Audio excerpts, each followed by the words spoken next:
ADAS level 2 इस गाड़ी में आता है और इसमें बहुत ही प्रिसाइजली काम कर रहा है। सराउंड व्यू मॉनिटर मिलता है, जैसे आप गाड़ी खड़ी करें स्टार्ट करेंगे तो चारों तरफ का व्यू दिखा देता है कि देखो भैया गाड़ी के आसपास क्या ऑब्जेक्ट है, किस तरीके से अपने ग्राउंड क्लियरेंस को इसने जस्टिफाई किया। तो जो ऑलमोस्ट रास्ते हैं इंडिया के, वहां पर ये अपना काम कर जाएगी। भाग सकती है लेकिन भगाओगे कैसे, क्योंकि भैया 160 के ऊपर जाती नहीं है। लेकिन ये गाड़ी 543 किलोमीटर की रेंज देती है और इस गाड़ी में 0 to 100 बढ़िया टाइम पे मिल जाता है। 2 बैटरी पैक मिलता है। बहुत सारे लोगों ने चलाया और बताया, किसी को 300 किलोमीटर की रेंज मिली, किसी को 400 किलोमीटर की, कोई ऐसा भी बंदा था जिसको 500 किलोमीटर की रेंज मिली। और कई सारे हमारे मीडिया जर्नलिस्ट ने इसे ड्राइव भी कर लिया है। फिर मौका मिला मुझे चलाने का और आज मेरे हाथ लगी है देश की सबसे बड़ी कार निर्माता कंपनी मारुति सुजुकी की ई विटारा। 2 बैटरी पैक के साथ में आती है, 49 और 61 kWh का। और यहां पर मैं बताने वाला हूं आपको कि ये गाड़ी क्या आपको खरीदना चाहिए, क्या आपको इसका इंतजार करना चाहिए, क्या मारुति लेट हो गई है। इन सारे सवालों के जवाब के साथ ये भी बताऊंगा क्या मारुति की इस गाड़ी में आपको वो आराम भी मिलेगा और वो भरोसा भी मिलेगा जो आपको दूर तक लेके जाएगा। अगर आप कंफ्यूजन में हैं और जानना चाहते हैं सब कुछ, तो ये वीडियो आपको राह दिखाएगा। तो अभी की अभी बैठ जाइए यहाँ पर, चैनल को सब्सक्राइब कर लीजिए और पूरा वीडियो लंबा नहीं करूंगा बट देख के जाइए, जिससे आप क्लियर हो जाए कि इलेक्ट्रिक में मारुति की ये गाड़ी क्यों खरीदनी चाहिए, जो कि सबसे ज्यादा लेट हो गए हैं इलेक्ट्रिक सेगमेंट में उतरने में।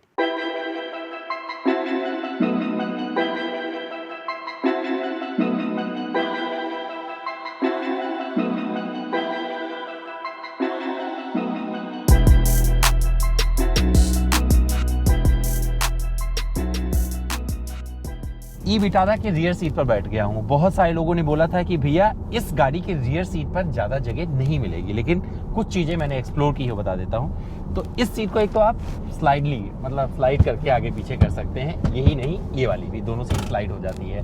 और अगर आप अकेले बैठे हैं, मतलब 2 लोग बैठे हैं, तो आर्मरेस्ट कैसे बनेगा, तो यहाँ पर 3 एडजस्टेबल हेडरेस्ट दिख रहे हैं ना, तो यहाँ पर एक लीवर दिया गया है, करिएगा, अब ये आर्मरेस्ट का काम करेगा और 2 लोग बैठ जाएंगे। तो थोड़ा प्रैक्टिकली इसको अच्छा करने की कोशिश की है, जिससे आप आराम से कंफर्टेबली अपनी यात्रा कर पाएँ। मुझे वैसे कोई दिक्कत नहीं हो रही। देखिए हेडरूम थोड़ा सा कम लग रहा है, बट मुझे लग रहा है कि ठीक है। अगर ऐसी गाड़ी में आपको बैठना है, ऐसी गाड़ी में चलना है, तो मुझे लगता है कि ये परफेक्ट स्पेस यहाँ पर ऑफर कर रहा है। बोतल वगैरह लगा सकते हैं, पानी की बोतल, हालांकि छोटी बोतल लगेगी, बहुत बड़ी बोतल आप नहीं लगा पाएंगे। एसी वेंट मिल जाता है, यहाँ पर आपको चार्जिंग पोर्ट भी मिल जाते हैं। तो ये कुछ सहूलियत यहाँ पर, एक USB टाइप चार्जिंग पोर्ट यहाँ पर इन्होंने दिया है और एक C टाइप चार्जिंग पोर्ट, तो दोनों आपको यहाँ पर इस जगह पे इन्होंने ऑफर कर दिया है। ब्लैक इंटीरियर है और एक कॉम्बिनेशन ब्राउन ब्लैक के साथ में जो कॉम्बिनेशन बनाया है वो अच्छा लग रहा है। अगर बाहर की आवाज़ की बात करेंगे तो अभी जो मेरी गाड़ी चल रही है 80 किलोमीटर प्रति घंटे की रफ्तार पर चल रही है। कितनी आवाज़ आ रही है, टायरों की थोड़ी आवाज़ यहाँ पर आपको फील होगी, बट फिर भी लगता है कि केबिन ठीक है, चल जाएगा। मतलब वेल इंसुलेटेड तो नहीं बोलूँगा, बट ख़राब भी नहीं बोलूँगा, क्योंकि इस जगह पर जब आके बहुत सारी गाड़ियों में आप एक्सपीरियंस कर रहे होंगे इस सेगमेंट की, तो मुझे लगता है उस हिसाब से तो आपको परफेक्ट स्पेस ये गाड़ी यहाँ पर ऑफर कर रही है। तो चीज़ें अच्छी लगी हैं मुझे यहाँ पर, वो आपको दिखा दिया है। प्रैक्टिकली देखेंगे तो चीज़ें यहाँ पर बढ़िया बन पड़ी है। फ्लैट फ्लोर मिलता है, 3 लोगों को बैठना होगा तो उठाना पड़ेगा, आप अपना आराम छोड़िएगा तो 2 लोगों को और यहाँ पर जगह दे पाएंगे। लाइट वगैरह यहाँ पर इस तरीके से वाइट लाइट मिल जाती है, अच्छा है। पैनोरामिक सनरूफ नहीं आता है, लेकिन जो सनरूफ यहाँ पर आपको ग्लास रूफ मिल रहा है वो ठीक ठाक यहाँ पर आपको एक विजिबिलिटी दे रहा है। यहाँ से बैठकर इस तरह से बाहर की दुनिया देखेंगे, अच्छा लगेगा। ये वाला हेडरेस्ट थोड़ा ज़्यादा लग रहा है, जिसकी वजह से आप बाहर सामने एकदम नहीं देख पा रहे हैं। सामने देखना है तो यहाँ से देखना है, लेकिन जब आप यहाँ से ऐसे देख रहे होंगे तो अच्छा लगेगा। तो कप होल्डर वगैरह के साथ में चीज़ें यहाँ पर प्रैक्टिकली आपको बहुत अच्छी लगने वाली हैं। तो रियर सीट पर अगर आप मुझसे पूछेंगे तो मुझे लगता है कि मैं यहाँ पर बैठकर लंबी दूरी की यात्रा भी कर सकता हूँ अगर मेरा ड्राइवर अच्छा हुआ। लेकिन ये सीट मेरे लिए नहीं बनी है। मेरे लिए कौन सी सीट है वो चलिए अब आपको दिखाता हूँ। तो चलिए बात कर लेते हैं ई विटारा के ड्राइव परफॉर्मेंस की और शुरू करते हैं 0 to 100 से। और यहाँ पर जो गाड़ी मैं चला रहा हूँ इसका टॉप वेरिएंट, मतलब जो 61 kWh वाला बैटरी पैक है वो इसमें दिया गया है। अगर यहाँ पर आप मुझे पूछेंगे कि भैया वो स्पीड कौन सी है जिस पे ज़्यादा कंफर्टेबली चलती है, तो आपको बता दूँ वो स्पीड यहीं पर मैं इसका जिक्र कर देता हूँ। वो स्पीड है 90 से 100। अगर इस पे गाड़ी चलाएंगे तो बहुत ही रिफाइंड लगेगी आपको, बाहर की आवाज़ नहीं आएगी। इसके आगे आप भगाएंगे तो भाग तो कहीं भी जाएगी, 150 भी चली जाएगी, बट रोड की सारी आवाज़ केबिन में आएगी जो कि आपको डिस्टर्ब करेगी और ये आप हल्का हल्का सुन भी पा रहे होंगे। तो अगर आप कॉन्फिडेंस ढूंढेंगे इस ईवी में तो वो कॉन्फिडेंस मैंने दिखा दिया है। अब यह एडास लेवल 2 इस गाड़ी में आता है और इस पे बहुत ही प्रिसाइजली काम कर रहा है, ये मुझे अच्छा लगा है। एडाप्टिव क्रूज कंट्रोल के साथ में आता है, अगर कोई पीछे से आ रहा है तो उसका आपको पता चल जाता है, इंडिकेट कर देती है। तो जो इसमें फीचर्स दिए गए हैं, जिस तरीके से लाइंस को ये पढ़ रही है, उसमें आप इसकी तारीफ कर सकते हैं। और मुझे लगता है एडास ऑलमोस्ट सभी गाड़ियों में एक जैसा काम करता है, वो यहाँ पे भी अच्छे से अपना काम कर रहा है। ड्राइव मोड इसमें मिल जाते हैं। मैं आपको सजेस्ट करूंगा, अगर आप इलेक्ट्रिक गाड़ी खरीदते हैं तो भगाने का कोई फ़ायदा नहीं है, रेंज का फ़ायदा है। तो रेंज की तरफ बढ़ना होगा तो आप क्या करिएगा, इस गाड़ी को इको मोड में रखिएगा।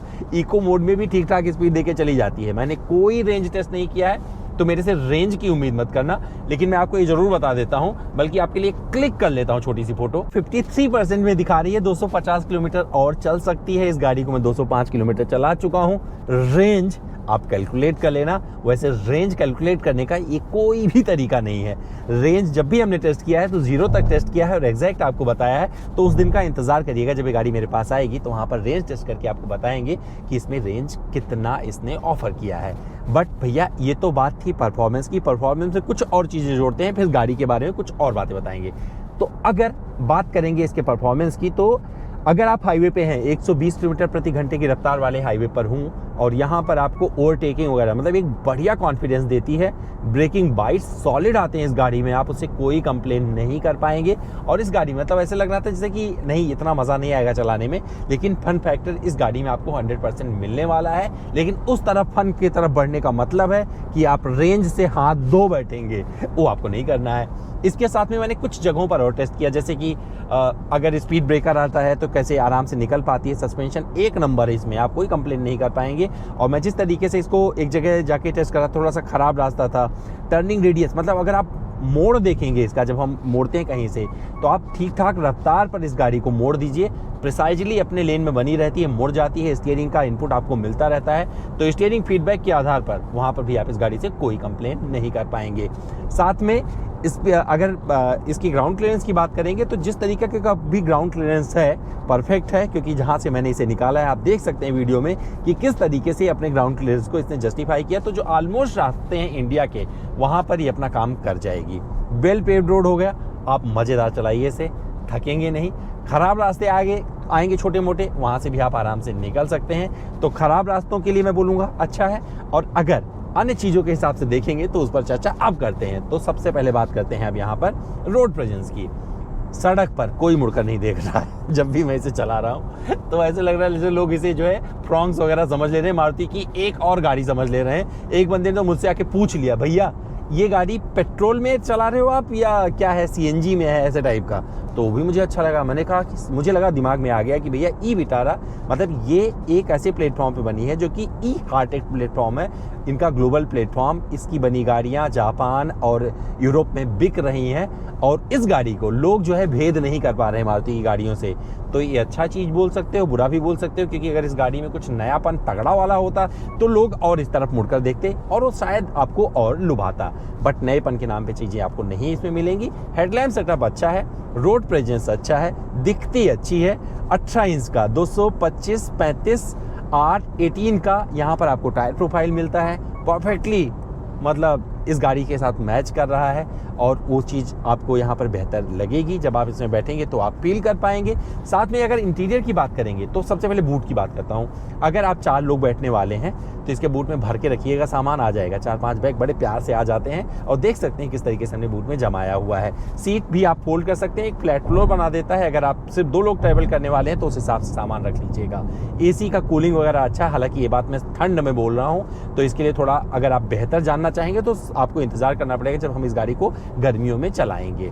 इस गाड़ी में अन्य फीचर्स की अगर बात करें, अब आपने फ्रंट की बात, रोड प्रेजेंस की बात कर ली, तो जिस तरीके से फ्रंट में आपको हेडलैम्प सेटअप मिलता है, रियर में जो इसका रोड प्रेजेंस मतलब अच्छा है। आप हेडलैम्प और टेल लैम्प से कोई शिकायत नहीं कर पाएंगे। यहाँ पर आपको एक सराउंड व्यू मॉनिटर मिलता है, जैसे आप गाड़ी खड़ी करने स्टार्ट करेंगे तो चारों तरफ का व्यू दिखा देता है कि देखो भैया गाड़ी के आसपास क्या ऑब्जेक्ट है, जिससे आप सेफली उसे निकाल सकें। और यहाँ पर कैमरे की क्वालिटी की भी आप तारीफ कर सकते हैं, बहुत अच्छे से क्रिस्टल एंड क्लियर रहता है। जब आप चला रहे होंगे तो आपको समझ में आएगा। एसी वेंट की पोजीशनिंग बड़ी अच्छी दी गई है और मुझे पक्का पता है ये अच्छे से अपना काम करेगा। एंड्रॉयड ऑटो, एप्पल कारप्ले इसमें मिल जाते हैं। कई सारे E4Me जो ऐप लॉन्च किया है, मतलब मारुति ने एश्योरिटी दी है कि भैया वो बात करते हैं इकोसिस्टम की, तो बढ़िया इकोसिस्टम के साथ में आ रहे हैं। और मुझे लगता है जब इसकी कीमत उमत आएगी तो वो लोग बात करेंगे इसके बाई बैक वैल्यू की भी, क्योंकि रीसेल एक मायने रखता है। बहुत सारे लोगों को बहुत दिक्कत आती है जब इलेक्ट्रिक की तरफ बढ़ते हैं, उनको लगता है इलेक्ट्रिक का कुछ भी उनको वैल्यू नहीं मिलेगा।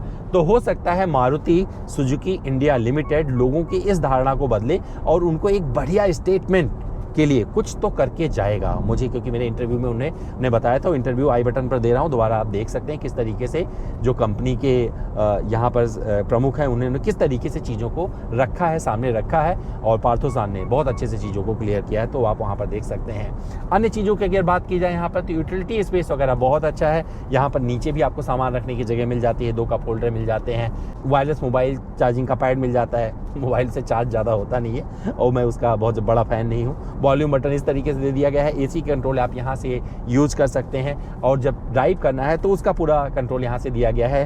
R&D मिल जाता है, पी पे डाल दीजिए, तो ये सारे सिस्टम आपको इसी कंसोल पर मिल जाते हैं। और ये कंसोल बहुत प्रीमियम लग रहा है। यहाँ आर्मरेस्ट का जो काम कर रहा है, इसको उठाएंगे तो यहाँ पर सामान रख सकते हैं। दरवाजे पर पानी की बोतल वगैरह लगाने की सही जगह दी गई है। और यहाँ पर आपको सामने इसके इंस्ट्रूमेंट क्लस्टर पर पूरा दिखता रहता है, तो जिस स्पीड पर गाड़ी चला रहे हैं वो बढ़िया है। स्टीयरिंग को आप टिल्ट टेलीस्कोपिक के सहारे एडजस्ट कर सकते हैं, अपने एडजस्टमेंट पर जमा लीजिए। मुझे मेरा कंफर्ट यहाँ पर मिला है, ये मुझे चीज़ बेहतर लगी है। मुझे लगता है कि अगर कॉन्फिडेंस की बात करेंगे तो कॉन्फिडेंस इस गाड़ी में भरा है और वो कहीं से मिसिंग आपको नज़र नहीं आएगा। हालांकि अगर आप इंतज़ार कर रहे होंगे रेंज टेस्ट का, तो भैया करते रहिए, हम जल्दी ही इसका रेंज लेके आएंगे। साउंड क्वालिटी के बारे में बोलना चाहूँगा कि इसमें इन्होंने तो बताया कि बहुत अच्छी साउंड क्वालिटी दी है, लेकिन मुझे एवरेज लगी, बहुत सो लगी। मतलब मेरा काम हो जाएगा, 80 90s के गाने में अच्छे से सुन लूँगा। आज के ज़माने में अगर बीट ढूंढ रहे होंगे, थोड़ा सा कहीं ना कहीं से लगेगा थोड़ा और एडजस्टमेंट अच्छा होना चाहिए था। लुक एंड फील अच्छा है, सीटें अच्छी दी गई हैं यहाँ पर, और साथ में ड्राइव मोड मिल जाता है, स्नो के लिए अलग से मोड मिल जाता है। तो ये सारी चीज़ें यहाँ पर मिल जाएगी आपको। सिंगल पेडल ड्राइव आप बना सकते हैं, रीजन वगैरह आपको मिलता रहेगा। और मैं आपको बता दूँ, अगर इस गाड़ी को आप खरीदना चाहेंगे तो इस तरफ क्यों बढ़ना चाहिए, तो उसका जवाब है मेरे पास। सेफ्टी की बात अब मारुति करने लगी है, तो शुरू में ही वो बता देते भैया वो हर जगह जो सेफ्टी रेटिंग्स होती हैं उसमें परफेक्ट काम करें। उनकी गाड़ियाँ उसको अच्छे से नंबर लेके उनकी पीठ थपथपा रही हैं, उनकी सहायता कर रही हैं। अब यहाँ पर अगर परफॉर्मेंस की बात करेंगे तो वहाँ पर कोई कंप्लेन नहीं कर पाएंगे। सेफ्टी की बात करेंगे तो कंपनी ने जो नंबर दिए हैं वही सब भरोसा करते हैं, उसी पे भरोसा करिएगा। लेकिन यहाँ पर आपको फील मिलने वाला है, एक एक जगह पर आपको पता चल जाएगा जब गाड़ी को आप टेस्ट ड्राइव करने जाएंगे। जनवरी से शुरू हो रहा है, तो देखिएगा, मुझे लगता है मारुति कुछ ना कुछ धमाका करेगी इस सेगमेंट में। जहाँ पर आप विंडसर चला रहे हैं, MG ZS भी आपको अच्छी लग रही है, नेक्सॉन भी अच्छी लग रही है। मुझे लगता है एक बेहतरीन विकल्प के रूप में ये भी गाड़ी आ जाएगी, अगर कीमत पर मारुति सुजुकी काबू रख पाई तो। चलाने में गाड़ी ठीक है, और अगर चाहते हैं इलेक्ट्रिक की पहली शुरुआत आपको मारुति की किसी गाड़ी से करना है, तो उसका जवाब यही बिठा रहा है।